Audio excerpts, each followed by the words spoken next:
দুর্নীতিবাজ কিংবা একটা রাজনৈতিক দলের প্রভাবিত করে সে কাজ করে, এটা আমরা অনেক আগে থেকে জানি। আমাদের সিংহাতে বৈষম্যবিরোধী ছাত্র আন্দোলনের যারা সহযোদ্ধা রয়েছে তারা আমাদের কাছে অনেক রকম ভাবে অভিযোগ দেয়। আমরা জেলা প্রশাসক মহোদয়কেও এর আগেও বলছি।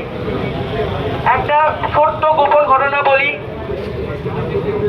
সাবেক এসপি নাটোরে যিনি ছিল মারুফাত হোসেন স্যার, তার একটা কথা ছিল নাটোরে এক কোদাল মাটি কাটবে না।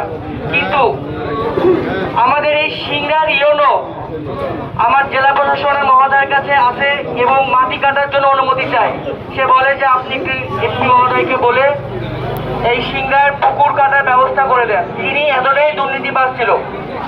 আমরা দেখেছি এই সিংড়ার ইউনো জনসাধারণের সাথে খুব ভালো ব্যবহার করে না। আমরা সাংবাদিক মহল থেকে শুরু করে সবার সাথে তিনি নিজের একটা ক্ষমতা বজায় দেখায়, যেটা আমরা 5ই আগস্টের আগে দেখেছি সেই ভূমিকায় পালন করে। আমরা ডিসি মহোদয় কাছে বলবো এই সিংড়ার ইউনোকে অব্যাহতি বা প্রত্যাহার করে আমাদের সিংড়াতে নতুন যে ইউনো থাকবে সাধারণ মানুষের জন্য কাজ করবে, যে ইউনো সকল মানুষের সেবায় নিয়োজিত থাকবে, যে ইউনো সিংড়াকে উন্নয়ন করার জন্য কাজ করবে এবং কোনো রাজনৈতিক দলের পারপাস সার্ভ করবে না, এমন একটা মানুষ, যোগ্য মানুষ নিয়ে এসে সেই আসনে বসান। ধন্যবাদ।